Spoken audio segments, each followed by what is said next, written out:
like to introduce some of the people behind this conference. We have Otto Larsson, editor-in-chief on the online magazine Cannabis in Focus. Here, Otto. Christian Engström, EU parliamentarian for the Pirate Party between 2009 and 2014. Today a columnist at Cannabis in Focus. And our course, our keynote speaker for today, Mr. DeAngelo. He's a cannabis industry consultant and strategic advisor, co-founder of the American Herbicide and Last Prisoner project. And now Andrew will talk a little bit before, yeah, it's time for Andrew now. Hey, here we go. Good job. Thank you. Angelica. Okay, everybody. Good morning. Good morning. It is a good morning. Yes. It is a good morning for Sweden today, because today the medical cannabis revolution begins here in Sweden. And all of you are pioneers. You have bravery and courage just to be in this room. I've learned the last couple days that I've been in Sweden how much stigma there is about cannabis in your country. In the United States, we also have some stigma, but we've reduced it a lot in the last 25 years.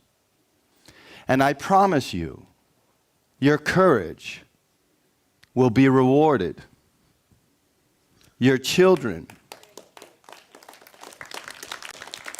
It's a little scary, isn't it? It's a little risky. You're risking your reputations to be here. Your neighbors, your employers, perhaps your communities, your churches, all have this stigma about cannabis.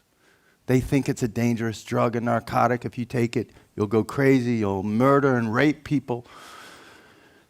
And we know this is not true. If you were in this room today, you know that this is all lies and misinformation spread by my country, mostly my country, but those of us that are trying to change that, we've made some progress in the United States. We've made some progress. And my personal story, which I'll share with you now, is the story of cannabis prohibition and cannabis reform. So I was born in 1967, summer of love, and my parents worked for the government, and so I was born in India because we were working for the government in India at that time. And I had two brothers, my older brother Steve, and my middle brother Daniel. And when we returned from India, I was 2 years old. Tragedy struck my family, and my brother Daniel died from natural causes. When a child dies, it has a big impact on a family. And my parents split up shortly thereafter. And my brother left home shortly thereafter because the Vietnam War was happening at that time. And my brother was afraid to be drafted. So he joined the revolution. And the way he made a living when he left home was to trade in cannabis. That's how he made a living. Now, in those days, we didn't know anything about medical cannabis. We didn't know anything about the endocannabinoid system, which you're going to learn from Stefan in a moment. But we knew that cannabis, my brother knew, when the first time he took the cannabis, it made him feel better. It made his heart feel better. It made his trauma of growing up with that tragedy feel better. Until he got busted. So when I was 9 years old, a few years after my brother got busted, a few years after my parents split up, my brother left home, he got busted. Few grams of cannabis, he was going through an airport, and they put him in jail for 9 months. And I was 9 years old, and I had to visit my brother in prison. But they had a rule in the jail, and the rule was you had to be 10 years old to visit. And I was only 9 years old. And my parents, as I mentioned, they were divorced, but we went together in the car. My parents did not like each other very much. And it was an awkward drive to the jail. It took about 3 hours. It was a jail in the country. And I was raised just like you raise your children, never to lie. And yet, we had to lie about my age because I wanted to visit my brother, but I was too young. So in the car on the way to the jail, my parents were teaching me how to lie after years of teaching me how to be honest. So this was confusing to me. So we get to the jail, and in America, the jails are, well, I don't know, bad, let's just say. And they separate, you have to go in one at a time to visit. And so my parents go to visit, and I'm alone with the jailer. And the jailer, big man, looks at me and says, "Don't you ever do what your brother did, or you're going to end up here in prison." And I was scared. And so I visited my brother, and there was like a glass, and you had to talk on the phone, and he talks on the phone. And he was positive, and he was smiling, and he made me feel at ease. And he said, "Brother, don't worry, I'm going to get out of this jail, and I'm going to continue to do what I've always done, which is to fight this revolution and to bring cannabis to the world." So the way I dealt with my trauma as a kid was I was an athlete, and I decided I was going to be a professional tennis player. And so I worked and worked and worked and worked, and I was a teenager, and I was in high school, and I was a pretty good tennis player. And then I hurt my back. And my dream of being a professional athlete was over. I was in a lot of physical pain. And all the trauma I had experienced in my life, my divorced parents, my dead brother, all of a sudden, I felt this trauma in my heart and my spirit throughout my body. I was very depressed, almost suicidal in high school. And so I was having dinner at my mother's house, and my brother was there, and we were in the kitchen, and he saw that I was miserable, and he was smoking a joint, and he passed the joint to me, and he said, "You should take this joint. It will make you feel better." Now, my brother had offered me joints many times before that, but I was an athlete, so I said no joint. But today, when he handed it to me, there was a little voice in my head that said, "You should take that joint. You should take that joint." And so I took the joint, and I smoked the joint with my brother. Of course, he was very happy. Oh, at last, my brother is smoking with me. And about 5 minutes later, I felt the effects. My physical pain, gone. More importantly, my emotional pain, my psychic pain, began to heal.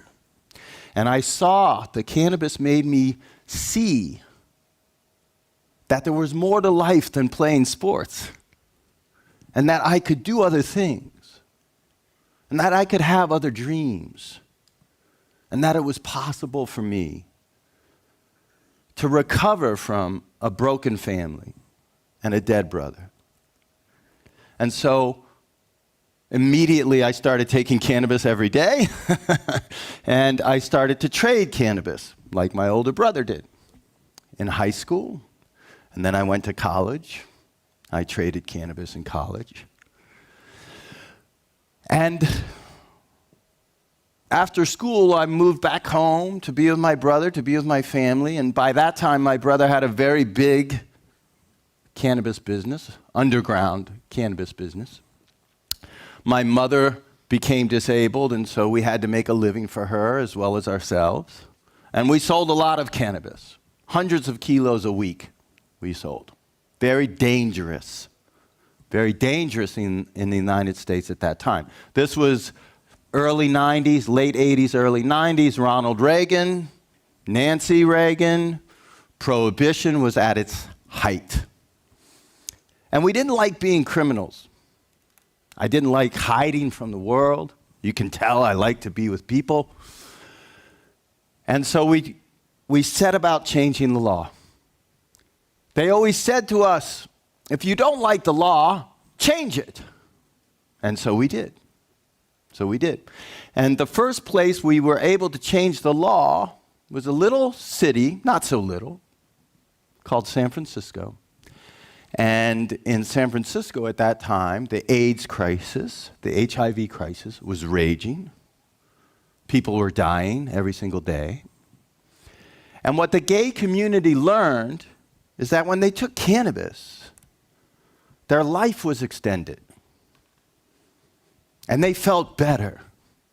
It wasn't a cure for AIDS, of course, but it made the end of their lives better. And this motivated us. This motivated us in the reform movement.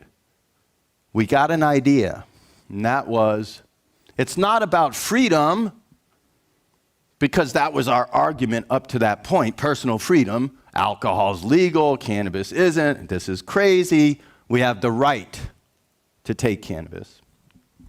But that argument didn't work. It was an intellectual argument. And then we learned that we have to hit people in the heart. And we began to tell the stories of the patients. Some of you are patients. And we will hear your stories today, some of your stories today. And when we put the patients in front of the cameras, and we let them tell their stories, the people responded. Finally, the people responded. And they saw that in the heart, empathy and compassion was something that cannabis was igniting in the public. Even if people didn't take cannabis, didn't know anything about cannabis, they saw that these people were dying, they saw that they were sick, and they saw that this plant was helping them.